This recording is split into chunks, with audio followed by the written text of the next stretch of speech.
প্রিয় মুসল্লিরা আমার, কোরবানি হলো একটা ইবাদত। কোরবানি হলো কি একটা ইবাদত। কোরবানি মানি গরু কিনবেন, গরু জবাই হবে, গোশত খাবেন, এটার নাম কোরবানি না। কোরবানি হলো তাকওয়া। কোরবানি হলো তাকওয়া। যার তাকওয়া আছে তার কোরবানি উপরে যাবে। যার তাকওয়া নাই, যার তাকওয়া নাই তার কোরবানি কি?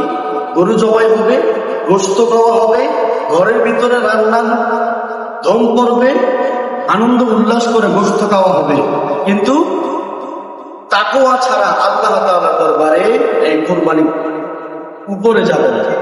কোরবানি কবুল হওয়ার শর্ত হলো উপরে যাইতে হবে, আল্লাহর কাছে যাইতে হবে। আল্লাহ তাআলা রব্বুল আলামিন বলেন, কোরবানি হলো কি?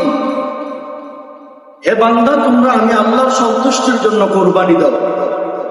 কোরবানি আমি আল্লাহর সন্তুষ্টির জন্য দাও, মানুষকে দেখানোর জন্য না। এটা হালাল জিনিস। কোরবানি হলো একটা ইবাদত। সারা বছরই তো আমরা গোশত খাই, সারা বছরই তো বাজারে গরু জবাই হয়, সারা বছরই বাজারে গরু জবাই হয়, গোশত খাওয়া হয়। তার মানে বোঝা গেল কি, ওই গোশত খাওয়া আর কোরবানির গোশত খাওয়া এক না। আল্লাহ রাব্বুল আলামিন বলেন, বান্দা আমি গরুর গোশত, চামড়া, হাড্ডি, মাংস আমি কোনো কিছুই নেই না, আমি শুধু নেই বান্দার দিলের তাকওয়া। বান্দার দিলের তাকওয়াটা আমি নেই। তার মনটা কি কয়, মনটা কি বলে। আপনি কোরবানি দিবেন, আপনি মনে মনে নিয়ত করে রেখেছেন, সুদের টাকায়, ঘুষের টাকায়, হারামের টাকায়, বাটপারির টাকায় আপনি কোরবানি দিবেন, খোদার কসম আপনার কোরবানি গোশত খাওয়া হবে, কোরবানি হবে।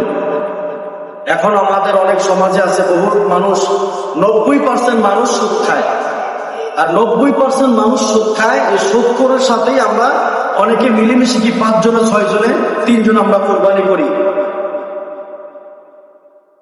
একজন হালাল ব্যক্তির টাকা আছে আর 6 জনের টাকার মধ্যে ভেজাল আছে, ওই একজন হালাল ব্যক্তির কোরবানি আল্লাহ তাআলা কবুল করবে না। তার হলে কি আমরা কি কোরবানি দেব না? না, হ্যাঁ চলো তাহলে দেও না, কোরবানি দিও না। কোরবানি হলো কি? হালাল জিনিস। গোশত তো আপনি 12 মাসই খান, কোরবানি না দিয়ে কোরবানির পরে 12 মাসে সুদের টাকা দিয়ে আপনি কোরবানির গোশত খান, সুদের টাকা দিয়ে আপনি গোশত খান, বাটপারির টাকা দিয়ে, হারামের টাকা দিয়ে আপনি গোশত খান, না করবো কি? সমাজের মধ্যে দেখানোর কোনো দরকার নাই, কারণ আপনার আল্লাহ তাআলা তো আপনার কোরবানি কবুলই করবে না। সুদের টাকা, হারামের টাকা, ঘুষের টাকা দিয়ে আপনি কোরবানি দিলে আপনার কোরবানি হবে না।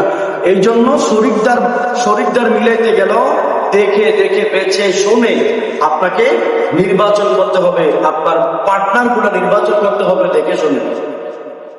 এরপরে আপনি কোরবানি গরু কিনলেন, অনেক বড় দেখে একটা গরু কিনলেন, আর বাজারে 4 জনের দোকানে বসে বসে আপনি বললেন, আমার গরুর ভিতরে 10 মণ, আমার গরুর ভিতরে 8 মণ, আমার গরুর ভিতরে 6 মণ হবে, 1 মণ 2 মণ করে আমরা ভাগে পাবো। এই হিসাবে এগুলো যদি আলোচনা করেন, আপনার কোরবানি কোথায় থেকে হবে? এটার নাম কোরবানি না। কোরবানি হলো তাকওয়া। আপনি আল্লাহর খুশির জন্য কোরবানি দিতে হবে। আপনি দরকার কি আপনার এতজনের সাথে ইয়ে করার? আপনি না পারলেন একটা বকরি, একটা ছাগল দিয়ে আপনি কোরবানি দিয়ে দেন, একটা ছাগল দিয়ে আপনি একা একা কোরবানি দিয়ে দেন। আর যদি সম্ভব হয় আপনি একা কোরবানি দেন, সম্ভব হলে একা দেন, কিংবা যদি শরিকদারের সাথে দিতেই হয়, শরিকদার অবশ্যই নামাজি কিনা, তাকওয়াওয়ালা কিনা, সত্যবাদী কিনা, সুদ মুক্ত, ঘুষ মুক্ত, বাটপারি টাকা থেকে মুক্ত আছে কিনা, এটা দেখে আপনাকে কোরবানি দিতে হবে। এটা কোরবানি এমন একটা জিনিস, আপনি সারা বছর খাওয়া দাওয়া করার পরে আপনার কাছে যদি কোরবানির অবশিষ্ট টাকা থাকে, আপনার উপরে কোরবানি ওয়াজিব।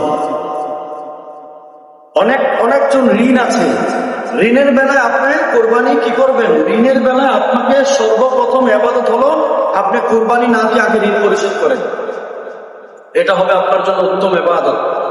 আপনি মনে করেন কোরবানি না দিলে মেয়ের জামার বাড়িতে মুখ দেখাইতে পারবো না, ছেলে বলবে নিজের শ্বশুর বাড়িতে মুখ দেখাইতে পারবো না, এটা বলে কোরবানি হয় না। কোরবানি কি? এটা হলো একটা ইবাদত, গোশত খাওয়া না।